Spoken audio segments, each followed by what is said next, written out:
Okay, good evening. Good evening. I request everyone to please stand as I read to you God's Word. Kunana dito'y familiar verse. Kunana iti Hebrews 9:27. And as it is appointed for man to die once, but after this the judgment. So Christ was offered once to bear the sins of many. To those who eagerly wait for Him, He will appear a second time, apart from sin, for salvation. Karara tayo. Una po Diyos, as we come to you, we come before your word, sikamanan iti mangipasagapsap, mangitad iti nainlangitan panakamu ken kinasirig. Kada ito'y iti liwliwami. This is not a new message. Mabalin nga namin ano nga nanggan nila ito'y. But in this kind of occasion, we would always be reminded of this truth. Because it is where we base our faith. So that you encourage us to comfort one another with this word. So manudog tanda ito'y nga kanito. But these are the messages that are fit for us to be reminded, to strengthen our trust, to strengthen our assurance, and to give enlightenment also for those who do not know yet the way of salvation. So bless us all together. You work in our midst. For we pray in Jesus' name. Amen. Okay, mapanin yung tiyag tuwa kakasa. Ada di chay pagayap siya kayo ni Pastor Charlie. Baka mas daw kayo no sino siya niya. Siya ni Pastor Tata Ijay Buyagan. Ijay ayan Brother Dexter kini Sister Ira. Bayaw ko ni Manong Oscar. Kasinsin ko nilalin. So nga small world nga ko nadan niya. Okay, so anyway, yesterday, I heard nga imay ni Pastor Delano and he spoke about how to have a relationship because of the necessity of being assured na numatay tayo, langit ipapanan tayo.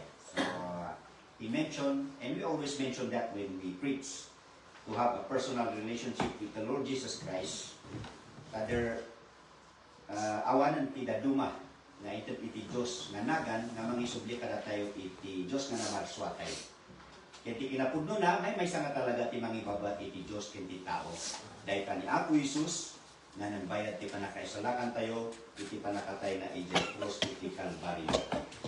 Ito'y naibasa nga pasat iti sa ni Apo Diyos, iti Hebrews 9:27 to 9:28. I would like to share to you the four letter D iti biyag. Yeah. Ada ti upat nga letter D. Okay, iti panagbiag. Ti number one nga letter D dito'y ang Bible quiz tayo madamdaman niya, so tandaan niyo. Number one po na in as it is appointed. The word appointed dito'y narukod ti biyag. Our life is measured. Okay? So, ti katumbas na nga letter D dito, the first reality of life is our duration of life.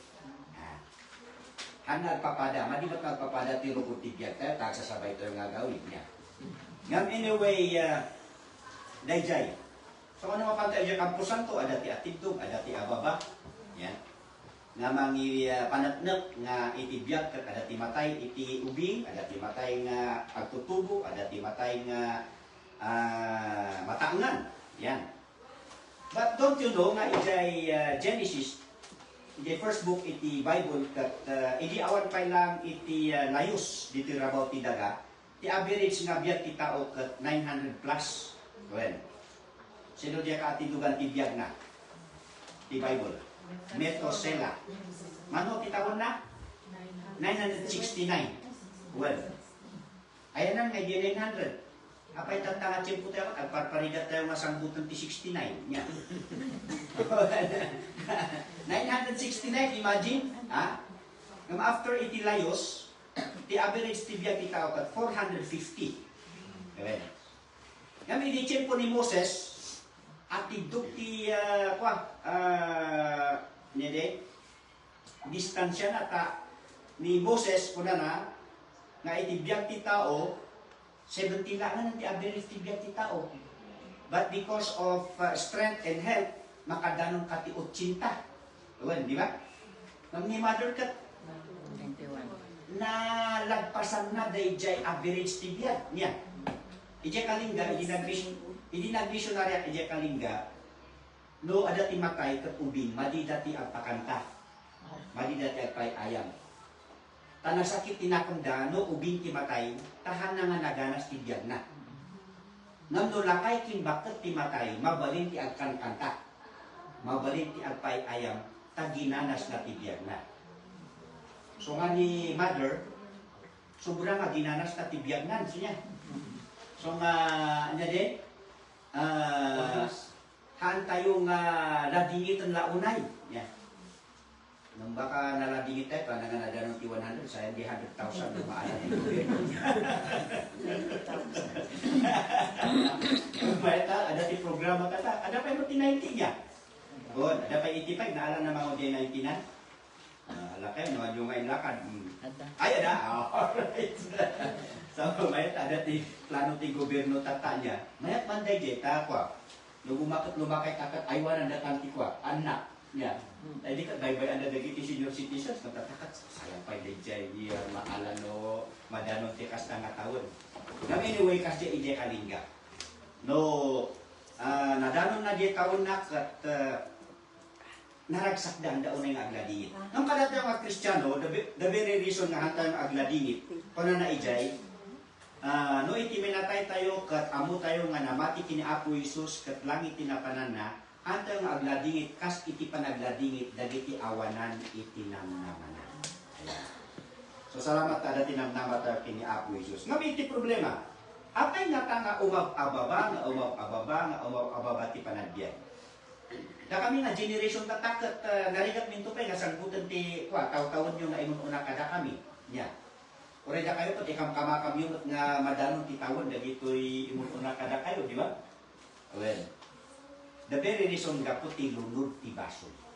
Well, ada iti kastoy nga panag-ababa ti biyag na ilunod daytoy nga lubong so nga dayta iti lak-lakaman tayo. So after our duration of life, so marunod ti may siya nga letter D. Kuna na to'y, it is appointed for men once to die. After our duration of life is our deathbed. Nya ti deathbed tayo? Dahil to'y lungon. Nang di ba, ididamo. Dahil tayo maigurot. Kaan nga bed. Nya ti isang saga natin minatay ti igurot. Ini. Di pagtugawan, di ba? Death chair. Death chair. Awan. Nang tatanga panawan, hanang nga deathbed. Nya. Death jar. Death cremation. Nang dati di Chinese kata, hindi pa lang kata di practice cremation. So, dayjay. Ngam, nakita lang ang sisinabaling tradisyon, kultura, iti panangi simpat tayo, timinatay tayo, proofs of the second reality of life. Nga ko natin ibaloy nga awan ti bumato. Because nung malpas tinukod ti biyag tayo, matay tayo. Ada ti short trip, ada ti long trip. So kung nagbayad kayo mapadit rin yan, nagbayad kayo ti long trip o no short trip. Kaya ko na dito ay, after our duration of life in deathbed, it is appointed for men once to die, but after this, what? The judgment. Ito may katlong alitan. Our damnation. Yeah. Apay nga tapwak tayo ijay baybay, ti apoy kalpasan nga matay tayo dito yung rabaw ti daga. When, nakanti intirong nga lubong, nakusik intirong nga lubong, nakunan na ijay awan iti may nga tao nga nalintag, amin kat nagpurang iti dayag iti Diyos, for all have sinned and come short of the glory of God. Taoray diyan inasimpat iti tao, no iparihas tayo iti kinasanto iti Diyos, agparang tayo nga kaslangan narugit nga trapo. So han tayo nga makadanon ijay level, iti kinasanto ni Apo Diyos, So nga, bagsak tayo ang amin. At kuna nang orbitati, so papaktibason, iso ti pa nakadusa ng agyaman tayo. Ta, ada iti sagot iti Diyos. So nga kuna na dito, iti may kaupat nga letter D niya. So after this, the judgment. Nang nagmayat man, dito verse 28. Kuna na ito, so nga ron nga naidato ni Apo Isus niya, inaklon na iti basbasol, iti sangkatauan, iti amin. Tano si asino man, iti mangnamnama kanya na, agsublinto ni Apo Isus. Ha? Apay agsublipay nga ni Apo Isus? What is the reason apay agsubli ni Apo Isus? Okay? When, after ngamin, na ipalpas na, iti trabaho na, iti panakabayat, iti panakaisalakan tayo, iti na itanong iso na, han iso na nga nagtalinaed nga natay, kalpasan ti may 3 aldaw, kat nagungar iso na, nagbiag manan. Yan. Kat adatata, ijay pagarian ti ama, mangisagsagana ti pagyanan, dagiti amin, nga mamati kanya na, kat dumtang to iti usto nga tiyempo, nga no agsubli iso na, kung na dito'y, he will appear the second time. Ha? He already appeared for the first time. The first coming of the Lord Jesus Christ in may isuna kas kalnero, kas daton ti panakaisalakan. Ngam agsublinto man ang isuna for the second time. So ako na dito'y, nga no agsublinto ni Apo Isus, hanto nga agbalin isuna nga daton ti panakaisalakan. Nagpasat iti panangidato na iti bagi na iti panakaisalakan. Ngam no agsublinto isuna ko na ito'y for salvation. Yan. Di pakaisalakanan tayo. Ngam let us be understanding noon niya dito nga pakaisalakanan. Yan. Tangamin, si tayo, iti madama nga panagbiag tayo, no inawat tayo ni Apo Isus kas manubot kinangisalakan tayo, kasla ni Mother, amo tayo, because she is a believer of the Lord Jesus Christ, na panante kararwana. Ha? Are you sure of that? Yes, because that is the truth from the Word of God. Yeah? So nga nung atitiksan ni Mother, ayan, amo yung isumbat ni Mother, do not wish me that, for I am most blessed. Well, I'd rather wait for everyone to come. Yan. Na sumarunok. Yan. So nga natin namnama tayo. Yan. Nam amuyo kadi, usually, oray siya, hindi ubingak kat, ti amok kat, yes. Nga no pinati tayo, inawat tayo ni Apo Isus kas manubutin ng isalakan tayo. Numatay tayo, ti kararwa tayo, langit ti papanana. Yan. So all the while, that is our assurance. But as we take a look, iti sao ni Apo Diyos deeply, haan lang gayang nga kararwa, iti isalakan ni Apo Isus. Have you thought of that? Well, haan na nga kararwa, isalakan ni Apo Isus. You know why? Tano agsubli iso na, kung na iti isalakan na, dahito'y bagi nga nabati ni Mother. Itata, ada niya kararwa na. Nang agsubli ko ni Apo Isus, subutan na matlang to dahito nga bagi. So nga ada niya ko na looking for that blessed hope. Apa inya ba iti nabindisyon nga namnama tayo? Namin dahito'y bagi nga nabati dito'y ramaw iti dagano agsubli ni Apo Isus, kat pagbiyagan na, pagungar na, ikan na to iti na isang sangayan nga bagi. Bagi nga haanan nga matay, bagi nga haanan nga glupsa, bagi nga haanan nga kumaksot. So nga, glorified body. Yan. Maisubli to dahito nga bagi. Kat I'm sure na dahil siya kinapintas ni Mother, hindi kabanbanwagan na haan lang agsubli niya kinapintas na. It is more than that. Because kung na ijay, aglumprupa tayo to, nga kaslang anghel niya. Ijay langit. Nang kasday lang tati itsura tayo niya. Malimat na papadati itsura tayo ijay langit. Tapos, ma-identify na natin iti uniqueness ni Apo Diyos ni Maysa at Maysa niya. Well, kat ijay langit, kat awanan iti kwa ijay. Awanan iti senior citizen ijay niya. So, dual citizen kayo tatak, Pilipino. And then, senior. No, Kristiyano kayo, heaven citizen kayo pa niya. Anong to itutubot niya senior citizen IDU ijay niya. Pati. Tati itsura yung agsubli ijay kabanbanwagan and it is more than that. It is a glorified body niya. So nga, dahil yung tinatnamatay ko na ijay kat agsubli ito niya Apo Isus, He will appear a second time apart from sinhaan na itidatong timata kaisalakan nudikat dayjay kuna na ijay First Thessalonians niya. Hindi ko na ijay First Thessalonians na dahito iti panakasubot iti bagi dagiti amin nga namati kini Apo Isus. Okay, ayan na yan. Yan. For the Lord Himself will descend from heaven with a shout. Yan. Dahito iti tiyempo nga bumangon ag ungar niya. Tata uso-uso ti sumbi niya, nga kasi nga klase iti panagungar, iti kwa, buwan. Di ba, di sumbi kat pangpangit iti itsura da niya. Nga kasi ti panagungar ti tao, no umay ni Apo Isus niya, panagungar dali ti Kristiyano. No di kat naranyag nga itsura. Nga ada ti palatandaan, iti panagsubli ni Apo Isus niya. Kuna na ti kat talong boses, okay? So kuna na ti kat the Lord Himself will descend from heaven with a shout. Yan. Nang siputan yung ano rabiit, baka ada ti agpukaw. Basti kiro gayam. Hanga basta-basta nga shout. I believe na ito yung shout kat it is a shout of command. It is a shout of the Lord Jesus Christ. Yeah? Ako na dito with the voice of an archangel, mapasarunwan da ito yung boses, da ito yung pukaw. Siputan yung manan baka ada sinungbat nga bartikiro. Yan. Kuna ni pastor, dua nga pukaw. Yan. Ngamaan. Dito nga pukaw kat magapo iti command ni Apo Isus to be relayed by the angels. Yan. And then, so marunong ti may katlo nga sound. So dito ti panatandaan ti panagsubli ni Apo Isus. Yan. Minsan, agdil tayo para DJ, signs of the times na kunala.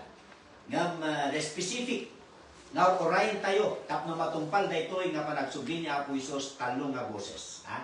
Shout of the Lord, the voice of an archangel, and the trumpet sound. No, tumunog dahil nga trumpeta, din kunala dito'y, and with the trumpet of God, and the dead in Christ will rise first. Ang ungar dagiti Kristiyano nga natay, ket datayo nga madama, no maabutan tayo iti panagsubli ni Apo Isus datayo nga madama nga si bibiyag, hantay nga kailangan ti matay. Hantay nga mapadasan ti matay. Hanaya nga dayta iti tartari gagayan ti kaaduan, nga haan nga mapadasan ti matay. Apay nga magdiyo ti matay? Kabis ni Matul kat may ti panakatay na niya. Ano minsan ka dahil ti madita yung mapanakatay, di mabidrigan ka, o ag-suffer ka. Kaya tayo kat, nga madimat di stroke tabigla niya, nga mapan. Sabali nga rapture dahil siya niya. Ngam ko na dito ikat, no ag-ungar, dagiti Kristiyano, datayo nga madama nga sinibiyag, kasabay tayo isuda, kat sabten tayo, ti Apo ijay tangatang nya. Handa nga umuna awan iti maudi ludikat kunana ditoy amin tayo kat sabtan tayo ni Apo Isus so that kunana ditoy and so shall we ever be with the Lord. Kadwa tayo ni Apo Isus ijay nga awan iti patinggana. Well, nya ti kayat yung nga mapadasan. Rapture o no resurrection.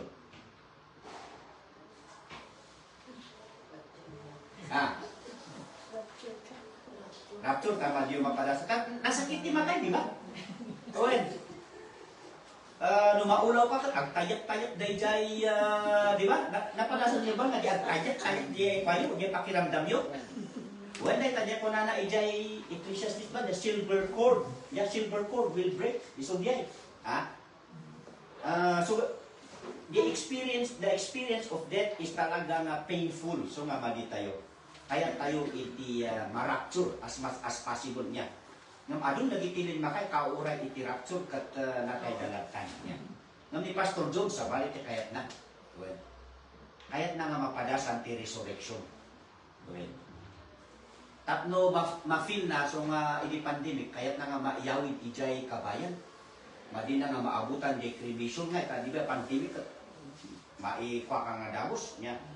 Kayat na di maka maida ijay ayan ti 6 feet under the ground niya. Ano agsubli ni Apo Isos kat talaga nga bumangon is na to.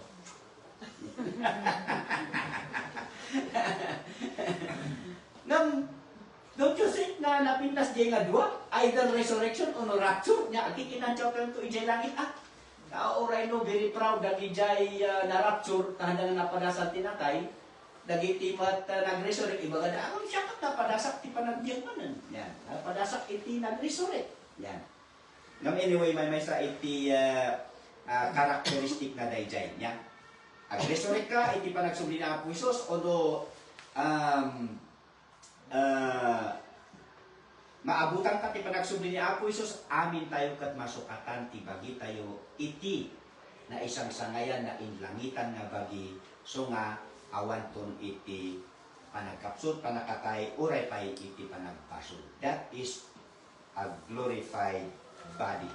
So kana dito'y looking for that blessed hope na bindisyonan nga namnama tahaan lang nga isalakan ni Apo Isos iti karagwang ng uray pay iti bagim.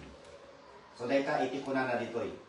The four reality of life is our duration, our deathbed, our damnation. Dayta nga talo awan ti maaramidan tayo dayta. Ngam daytoy may kaupat. Ti may kaupat na letter D, deliverance. Ayan. Daytoy kat agdepende iti may saken maysa. Kat no sika, tinalak mo ni Apo Isus kas manubot kin mangisalakan mo, then sa grapong lakamon daytoy nga nabindisyonan nga panaka isalakan. Kat no ada katatang arabi, kat hano pay nga naitalak iti biag mo kini Apo Isus, then awan king kadaytoy nga namnama. Kat sa pay nga ro, tapno maikan kamot iti kastoy nga namnama iti panagbiag. Kat awan ti sabali nga pangitalkam iti biag mo lodikat ni Apo Isus tanal pas isunan nga naidaton. Kuna na ditoy apay payda nga mapan ka iti impierno. Narigat nga garon ti biag iti rabaw ti daga. Mapan ka man iti narigligat nga papanan iti kararwa o papanan iti biag. So kuna na ditoy hantal nga sayangan dayjay nalpas nga panakaisalakan nga inaramid ni Apo Isus nga inaklon na iti basbaso tayo iti dusa tayo. Tapno si asinuman imamati kini Apo Isus kuna na ijay kat awanan iti pakadanagan na tangamin maikan iso na ti panakaisalakan, maikan pa iso na iti karbungan na agbalin nga anak iti Dios. Kat no agbalin ka nga anak iti Dios, iti madama nga panagbiag mo iti rabaw iti daga, kaya na nga iwan-wan ti panagbiag mo, kat no malpas iti biag mo iti rabaw iti daga, awan iti daduma nga pangiawidan nakin ka, no di kat ijay pagtaanan na. So dayta iti napintas nga kunana ditoy sao ni Apo Dios nya. So anytime nga malpas ti biag mo, langit iti pamanan ti kararwang.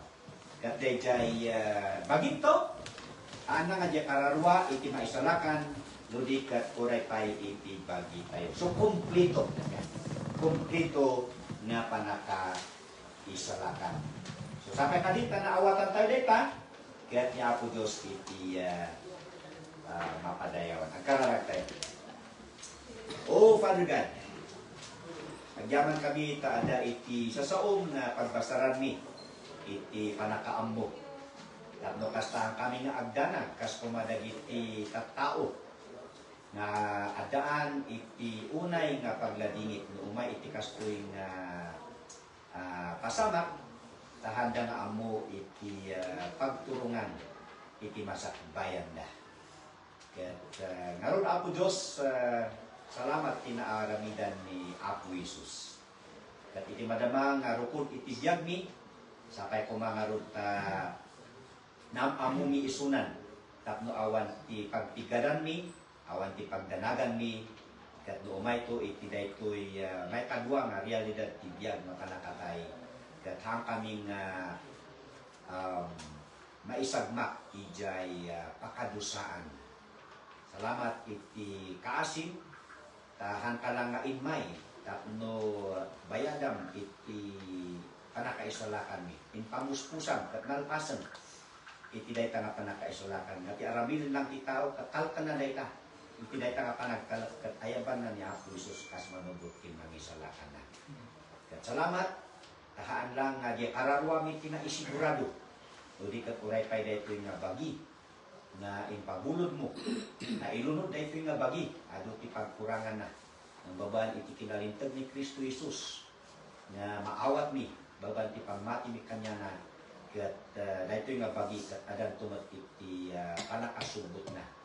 So nga daytoy po nga bagi kat iso iti namnamnamaan mi nabindisyonan na namnama daytoy po nga bagi kat bagin to nga haan nga kumapoy bagin to nga haan agrigat haan tayo nga agbasol ano umay po iti tiyempo iti final nga panagsulisod ni Satan kat adu pay lang dagiti tao nga sumurot uray ko ni Kristo Jesus ti agturay kat maawis dan tulad ta iti daytang naipadto nga panakasulisod final nga panagsulisod ni Satan nang kada kami nga namati kini Apo Jesus kat safety kami tangamin daytoy nga bagi kat sukatamto iti bagi nga nagloryaan nga bagi hanton nga agbasol nga bagi ken bagi nga hanton nga kumapoy ken matay.